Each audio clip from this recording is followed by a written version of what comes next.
It seems like everybody's got an opinion on the energy transition. It's either saving the planet or destroying the economy. But here's the thing. I asked the people who actually work in energy. Not politicians, not commentators, engineers, grid operators, people who've spent 15 years in the field. I posted a question on Reddit. 15 plus years in energy. What does the media get completely wrong about the transition? 107,000 people saw it, and 152 people answered. What they said is very different from what you see on the news. These are real comments, real names, real upvotes, still up on Reddit right now. I'm going to go through the 5 things that kept coming up, the stuff that people doing the actual work want you to know. Point 1. The grid is balancing itself every single millisecond, and almost no one knows this. Right now, every power station in your grid is producing electricity at almost exactly the same rate as every device in the country is consuming it. Not roughly, almost exactly, in real time, every millisecond. If that balance tips even slightly, the frequency of the grid changes, and if it tips too far, the whole thing goes down. A commenter called DVNGKL said, "I'm certain that the majority of people don't realize that the supply and demand have to be almost exactly equal in real time, millisecond by millisecond, in order to deliver that electricity at a safe, stable frequency." There's actually already a term for this in the UK called TV pickup. When a big show ends, like a massive football match, tens of millions of people get up at the same time, walk to the kitchen, and turn on the kettle. The grid has to absorb that spike in seconds. Grid operators literally watch TV ratings to prepare. So when you hear people talking about just swapping in more solar and wind, the thing they're missing is that solar produces when the sun's out and wind produces when it's windy, and neither of them cares what the grid needs at that moment. It's not a reason not to do it, it's just a problem, and that needs solving. And it's way more complicated than the headlines suggest. Point 2. Solar is cheaper, but that number doesn't mean what you think it means. You've probably seen the stats. Solar is now cheaper than gas. Renewables are winning on cost, all of that. It's true, but it's measuring the wrong thing. Hallie 21 works in grid planning. The importance of accredited capacity. Once you understand how ELCC works, renewables versus combined cycle gas becomes much closer to even on cost.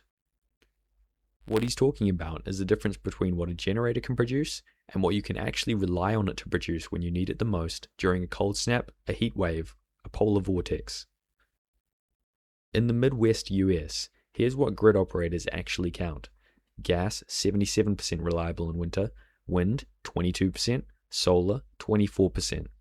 So if a utility needs 1,000 megawatts of reliable winter power, they can build 1,300 megawatts of gas, or they need 4,200 megawatts of solar to get the same result. The solar numbers you see in the news are real, they're just measuring something different from what grid planners actually care about. Point number 3. The easy oil is physically gone, and that's not really talked about. This one is about fossil fuels, and it's not the angle you would expect. Serious Employee 738 explained how different modern oil extraction is. Conventional wells produce small quantities for a long time. Modern wells are horizontal and fracked. They produce a lot very quickly. It's as if you had a tree full of apples, pick a few at a time, or cut down the tree and grab them all at once. The low-hanging fruit is gone. The wells that basically pump themselves. What's left takes way more energy to get out. Fossil fuel EROEI has declined from over 100x to 30x, and now it's like 10x to 5x. Below 3x is basically unviable. You used to get 100 barrels back for every one you spent extracting. Now you're getting 5. That's a completely different situation. The media frames the energy transition like it's purely a climate choice, but there's a physics argument happening underneath all of it that barely gets covered. Point 4. Even if electricity were free, your power bill would barely change. DBU8554 is an engineer at a utility. He says, even if you got some magic things to create energy for free, your power prices won't get much lower. There's still a ton of costs involved with the grid that have nothing to do with generating power. Most people think that the energy is mostly paying for the electricity, but it's not. It's the poles, the wires, the transformers on your street, the substations, the maintenance crews, the billing systems. All of that exists between the power station and your house, and it costs money no matter what's generating the power. One commenter said the transmission and distribution costs, the wire stuff, had jumped over 20% in a single year. Not because energy got expensive, but because utilities spent a decade skipping infrastructure upgrades to pay shareholders, and now they're catching up and you're paying for it. That's why bills keep going up while solar gets cheaper. The generation cost is only part of it. Point 5. The revolution is already happening. The problem isn't the technology anymore. Relevant Rhino kept it short. It's not a transition, it's a technical revolution, and no politicians will be able to stop it. Solar is now being installed faster than any energy technology in history. Every major forecast, IEA, investment banks, energy consultancies, has underestimated it for 10 years straight. Every year, the actual deployment beats what they predicted.